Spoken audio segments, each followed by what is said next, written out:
Ndị be anyị ekene m unu ọzọ n'ụbọchị uhuruchi tata.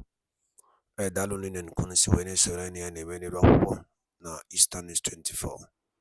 Anyị si ka ụbọchị nketa mara na anyị mma, anyị sikwa nke echiri ya zelu. Dịka o si dị, dịka anyị si kwuo nkwa, anyị ga-ewetara update, daily update bụ gbasata maka ife na-eme n'obodo a, gbasata maka ife na-eme na South East region. O nwere ife nwanne anyị nwaanyị kwuo n'iru akwụkwọ bring my attention. Although nke a part 2 of it, anyị etiebugo the first session. Mma like unu ga ya bụ ife. Aisha Yusuf and Sowore. O nwere ife akwụgasị. Ngwa gị eziokwu, the only solution is the Biafra. Ka eke obodo aka onye ọbụla gaala onwe ya. That is the only solution. Without it, there is nothing else. So get if you get say drop a comment again. Basta makiche ni enda ni no gasi ni ro. All right, over to you. Meanwhile, it's not 50% that send the person to either the National Assembly or the State House of Assembly. So there are a lot of things that we need to fix. And unfortunately for us, the one legislative arm of government that is the bedrock of democracy in Nigeria, that is supposed to be more powerful than the executive, has actually found itself to be less powerful because the executive have money and they use it to just tie them, or there's a capture of it all. So we need to have all of these systemic changes going on. While we're waiting for that revolution to happen, let's also have a political revolution like he has done by running for office. Let's continue to have that and get more people in there. Somehow we get it work. Excellent. So in my view, I think that reforms of the different institutions, could be useful. We could talk about judicial reforms, talk about political reforms, but let's talk about judicial reforms. And this is not a subject, of course, that is only left for legal luminaries. The people have a stake. What kind of judicial reforms would you think is ideal? For instance, there have been an argument that look, the people that end up in the Supreme Court, for instance, ought not just to be people who are judges. What about law professors or distinguished lawyers? What are your ideas around judicial reforms in such a way that can give us the Nigeria that we expect? Let's start with Sowore. I've said it and I will keep saying it. Nigeria has passed the stage of reforms. You don't think that any reform is useful? I don't think that the current set of people in Nigeria can reform the judiciary. Let me give you an example. In the last 3 years, I've been stuck in Abuja now, and there were 62 vacancies in the various courts in Abuja. Out of the 62, I think 60 of the new judges were children of former judges or their relatives. Are you talking about the federal court or the the federal court? I'm talking about the FCT court. Okay. And the magistrates. So they have cornered these places. It's not going to happen that the place can be reformed by the people who are benefiting from it. That's why there has to be an eruption. There has to be a whole eruption of the problem with eruption is the disorderliness of it. And and to the extent we are already in a state of disorder. This is chaos. This is anarchy. Anarchy is defined as a state of lawlessness. If you are delivering judicial pronouncements in which you give a public pronouncement, and by the time the people who are victims of your pronouncement came to collect the CTC, they discovered there's a difference between what you pronounce, as they did in Kano, and what is in the CTC. That is anarchy. We are already there. Yeah, but I'm saying are you saying that those things cannot be fixed? We can identify the problem. Who's going to fix it? The people, by the people coming out, organizing themselves, making demands for specific reforms. You can't make demands to people who are deaf. These guys are tone deaf, and they believe in their own impunity. They have the police, the army, who are ready to kill you if you make these demands. If you make peaceful demands, they'll kill you. Like she said, the only people who can make serious demands on the Nigerian government are people who are armed to the teeth themselves, who are involved in the same level of impunity and violence as the Nigerian state. Those are the only people they listen to. And those people don't make this kind of demands. They don't go to the judiciary. If they kidnap someone, they are asking for ransom. It's not a judge that's going to deliver the ransom.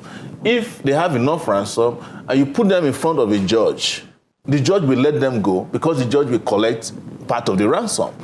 I will tell you something that's happening now. All the people they said they found with money in the last regime, they are pleading with them to drop some of it. Reason is that they say if we take them to the judges will collect the money. We won't get a dime. That's what I heard is happening with the regime. So if I was gotten to that level where thieves are so powerful that even prosecutors are afraid to take them before judges, the country is already in a state of anarchy. So the disorderliness you are talking about is here with you. If kidnappers can kidnap freely, daytime, nighttime, that is anarchy. I think the order in Afghanistan is better than the order in Nigeria as we speak today.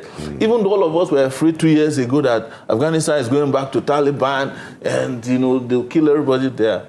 I've not heard of serious violence. I'm not advocating that we should have a Taliban here or government of any. But I'm telling you that this is total chaos.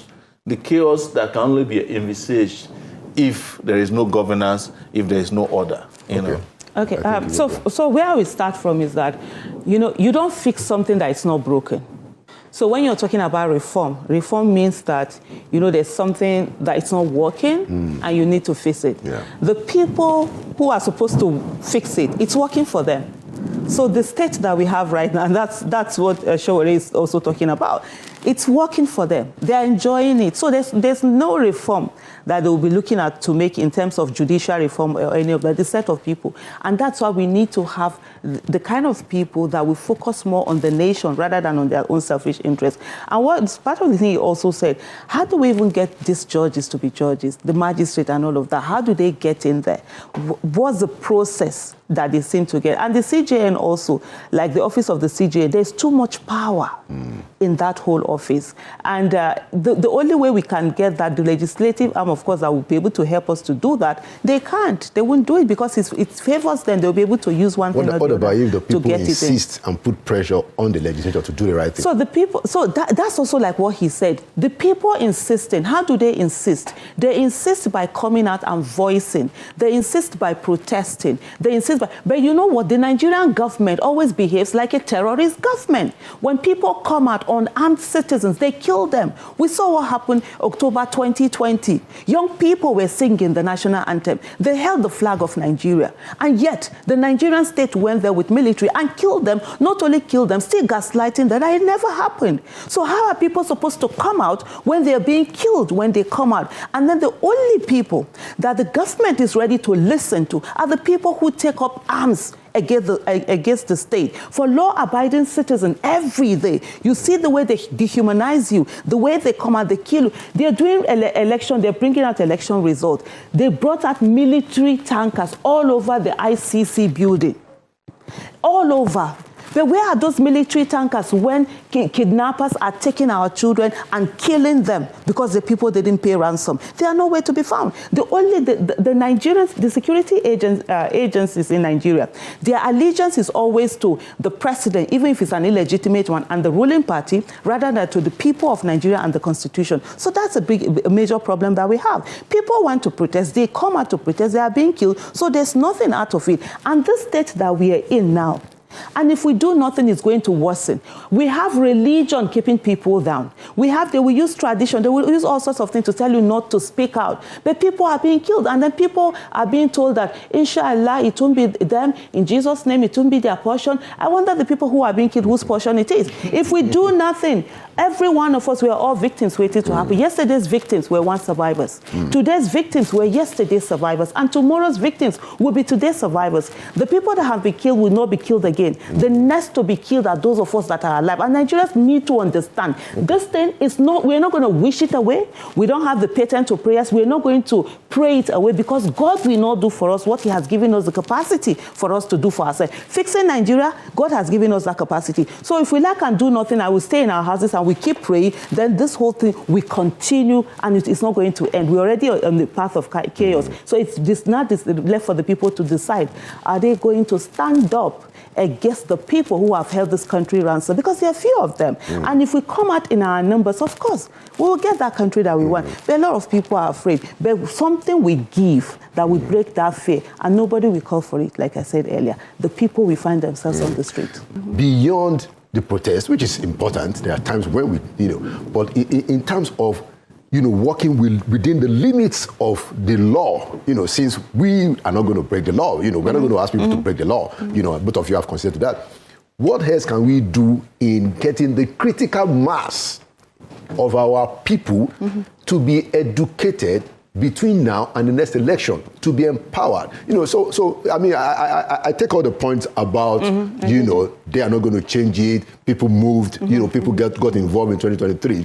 But apparently, there seems to be a little bit more space of what can be done in trying to engage the people on a long-term basis. Tough love. That's what I'm saying. I want to say this, and I think it's important to make a philosophical statement around the law. If the law keeps breaking the people might need to break the law so that they can break free.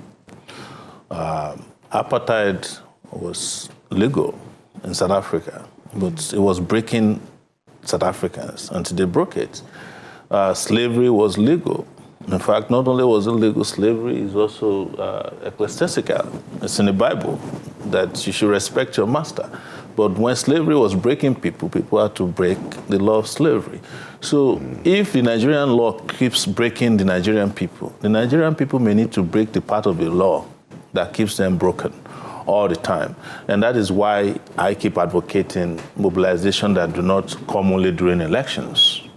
In other serious countries, if elections are rigged, the person who rigged the election cannot walk away.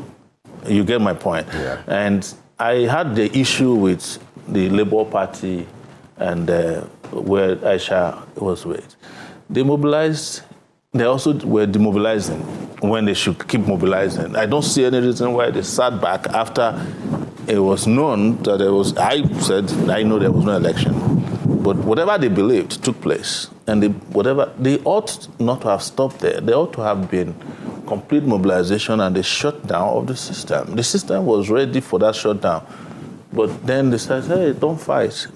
They're not going to get power on a platter of gold. Don't let anybody deceive you that somehow, because those who are in power. The president said that himself, that power will never be served à la carte. Yes, those who are in power will keep giving you homework assignments and, homework to do. Go and mobilize. We're talking about political parties. Very soon, they will come and register political parties so that they can register political parties that will do their bidding. Or the political parties they cannot register, they will go in there and scatter the party. Because what they want is a one-party state. It's a dictatorial one-party state. Do you think a one-party state can survive in Nigeria? I don't think so. Well, all the parties that are in Nigeria that are in power, that have been in power, they're all one. It's just different uniforms. different addresses. Yes, it's just different national headquarters. Because Nigeria is the only country in the world where you can sleep as a PDP member and wake up as APC. So let's talk about... The ruling party is one party. Yeah, let's talk about political reforms. Yes. Because, look, what we have is what we have. We have a constitution, that is guiding us. I don't believe we have a constitution. The constitution was imposed on us. It's not our constitution. That was the military constitution. But the point of the fact of the matter is that for whatever, regardless of how it emerged, but and I also have issues with the way it emerged. But hey, that's the law today, and we can use it. I believe that we can use the constitution, we can use the law to make some changes. Even if you think it's minimalist, So, for instance, on the issue of political reforms, do you think that Nigeria will be better if we have two parties, two options, and with proper ideological segmentation differences? Let's start with Aisha. Well, in a way, it will be better, depending on also how it is done. If you have a situation whereby people are being denied getting into those parties, or being, if there's no internal democracy in parties. And so you find a situation whereby maybe two parties, they're just dominated. I think we almost like had something like that before we got to where we now had all of this. But of course, a two-party this thing would work where everyone is allowed to get in there. There's internal democracy being done, and there's rule of law, no imposition, no trying to buy judgments, try to use the law to just get things away. That will sort of work. And the most important thing, it's not even about what the number of parties we have, is the kind of people that are allowed to emerge within those parties. At the end of the day, Nigerians will only vote for the people that are flag bearers of parties. And most times what we have is that most parties, they do not give their best to run the tickets to run. They give it to those that are not competent enough and that they can control, because they know they want access to the treasury, access to the wealth of the people. So if you have someone who is not very competent, whom you saw what happened in Kogi State. I mean, we now have an office of the immediate past governor, someone who is saying, don't obey me, obey. You know, those kind of things. I think they denied that. I think they denied that. So someone who is saying, they've denied that? Whenever they deny something, just know it's true. And then saying, okay, and all of those things. So what we need to have is, first of all, have those systems where it's the most competent that I imagine. If we have a situation in Nigeria where we all have competent candidates, it's only a matter of ideology. I mean, a lot of people can go and sleep. You only need a little bit of critical mass to be keeping eye on what is happening in terms of governance. We can all continue to go and do our businesses. So that is where the problem is. It's not even about the number of parties, but the fact that people are not allowed in. And sometimes also, like I said, you find a lot of these parties, they don't make it open. They frustrate people who want to get into those parties. And of course, people who have jobs that they're doing, they're not going to be staying there and fighting tooth and nail to be able to get into certain parties and do as some of those things. But at this moment, what we as Nigerians must understand is that politics is now we fighting for our lives. Because through politics is where you get governance. We're running a democracy. So it has to be through the political process, no matter how flawed it is. Yeah. And so we must not take it upon ourselves that we must participate in this thing and come en masse and say, now we must begin to change this whole thing. And like what he said, keep mobilizing on the fact that we all come out en masse. If you don't do the right thing, we will overrun. So that at the end of the day, let's know if we're going to have a country, let's have a country. If we're not going to have a country, let's not have a country. It's not fair that some people have their families protected with all our security agents, because we go to different houses of either elected officials, VIPs, whatever it is. They all have, security agents guarding them. What about the rest of us citizens? Who is looking after us? So people need to get to that state of mind. And I think also there's something else that we don't understand. We refuse to allow people realize the relationship between governance and their lives. We play government, we play God, most citizens. So you're always helping. We think we can crowdfund our way out of insecurity, crowdfund our way out of poverty. We're always taking us people's problem. We want to solve it for them because, of course, we were told to help your neighbor and all of that. And more people are abdicating their responsibility to you. They are allowing government to abdicate their own responsibility of taking care of the welfare of the people, and then more and more pressure is being put on others. There must be tough love. People must understand. If you don't vote the right way, if you don't come out during election, if you don't participate, when you are hungry, enjoy the hunger. Don't put it on somebody else. All right. Sure. I think what democracy is about is the beautiful thing about it is that it allows for multiple choices for people. So I don't think we have too many parties. However, I think we need to have a law that allows for independent candidacy so that people who don't want to be part of the shenanigans of these political parties can run without having to deal with those things. I know of a presidential candidate during the last election, 2023. Each time the party leaders are broke, they will write him that they want to withdraw him as a candidate. So he'll send them money. The following week again, they'll go and meet somewhere and say, we don't want you to be our candidate anymore. You send them money.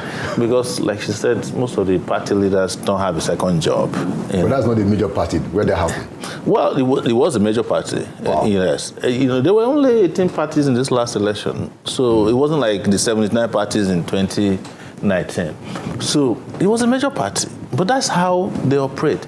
But if there were rooms for independent candidacy, it's people who with ideas who don't want to participate in the dirtiness of politics can come out as candidates, organize themselves, and you find out that a lot of independent candidates will even organize better than the political parties, because then they can find people who align with their objectives, their vision, and their narratives about how to fix the country, who will not say, well, the leader of the ward has suspended you. You know, when you are a presidential candidate of a party, like they did to Sowore, they went to his ward. The people at his ward did not even know his name. They didn't know he's the chairman of the party. But these are some of the things they do. So that, I also think that one added advantage to the whole process of democracy is to allow diasporans to vote. Diaspora voting will also put a lot of pressure, because you have 6 million Nigerians, and they can leverage, they can even out 6 million Nigerians outside. And those 6 million Nigerians are not going to ask you for, you know, bread or Ankara or some kind of, they can afford to take decisions that is not influenced by all this. But I'm sure you believe and you can't use guns on them also. Yeah, and you also, they are protected. Yeah, you know, units. well, it depends on where they are. There are Nigerians in certain places that, if it's required, they will send people down there. But that's my point. Yeah, I believe that there are more than 6 million Nigerians in Nigeria who will behave like those 6 million Nigerians abroad. The question is that how do we get them to be involved? That's why I'm saying there are 6 million Nigerians that's why in I'm this saying country independent candidates who are that free. So you have Aisha here. She's supporting a candidate but doesn't belong to the party, because she doesn't want to be part of the party. It's possible that it's because of reputation of the party, or because she believes in a candidate but doesn't believe in the party. So imagine if she has a totally free platform where she can operate freely and decide on a candidate without having to deal with the party. That changes the dynamics a lot. So there are I would say there are millions of Nigerians who will be participating in our political process today if they don't have to deal with political parties. Because they see the political parties as special, you know, purpose vehicles for corruption and dirtiness and immorality. But they want to participate, and a lot of Nigerians just don't like politics. Period. Okay. And they see the parties as symbols of political decadence. Okay, good. I mean, I wanted to make a point that, you know, I think the three of us agree on the usefulness of independent candidacy. You know, absolutely. Right. Absolutely. Now, let me try another idea. But we should be careful. If you allow them to make the law without pressure, you discover that there is no person who can act as an independent candidate who doesn't have $1 billion or several billion naira somewhere. They will put hurdles in advance so that is where only them can also become independent. They will now start raising independent candidates themselves who will become their opponents. So we have to be also careful and be clinical about that. But at least, you know, in terms of principle, we think that independent candidacy is useful. Let me bring another idea. You know, and of course, you know, we can talk about what has to happen to make sure that you get what we really want. Yeah. What do you guys think about parliamentary system? And this is what I think. I believe, first of all, I think that the presidential system is unnecessarily expensive. Yeah. But more importantly, I believe that the presidential system creates a situation where Mr. President, whoever it is, can sit in the villa without coming out to explain or be questioned. But in a parliamentary system, you have to sit in the parliament face to face with an opposition leader, and you have to take questions from the opposition, and all of this done in the public. I think that can help our political process to become more accountable. What do you guys think? Aisha?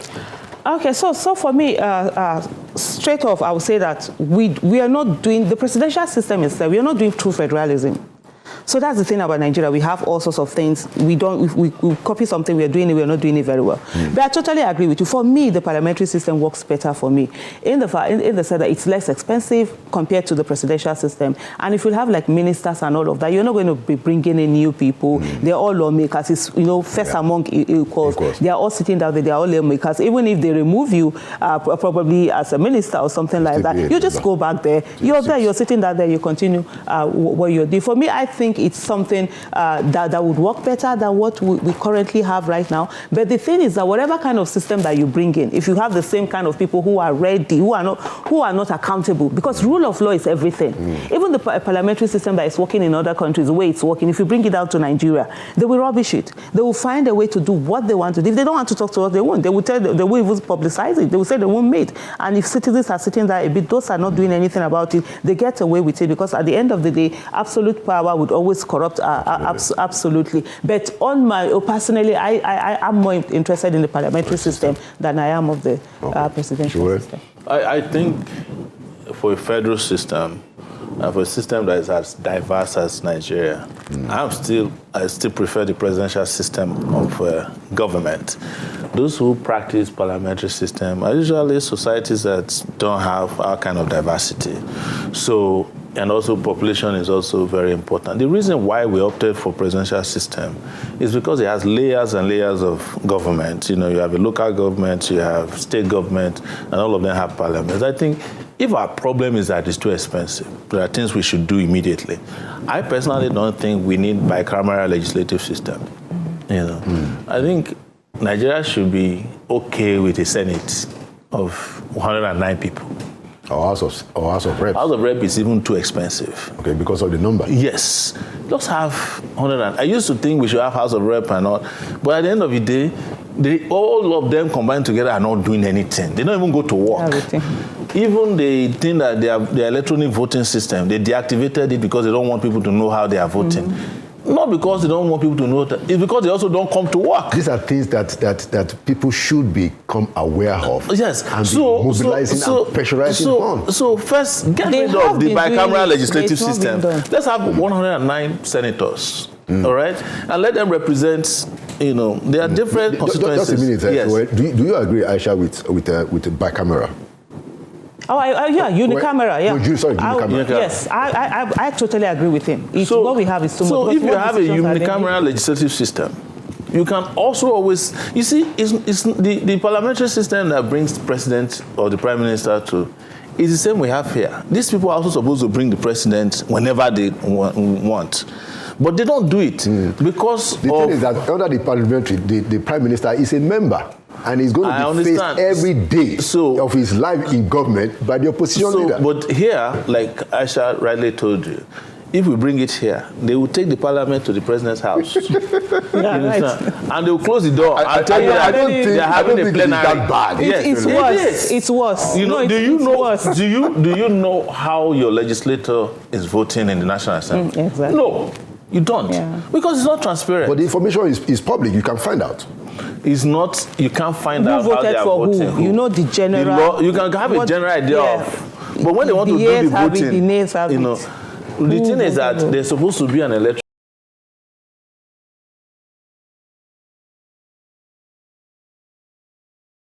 And by Darun Lillen also, Unanugo Ife Aisha Yusuf Nekuni Baguko. I was at the key be able to keep the key who was Tamakaya Bifenda Nino Hugase with the Sowore Aisha Yusuf Tamakaya Bifa.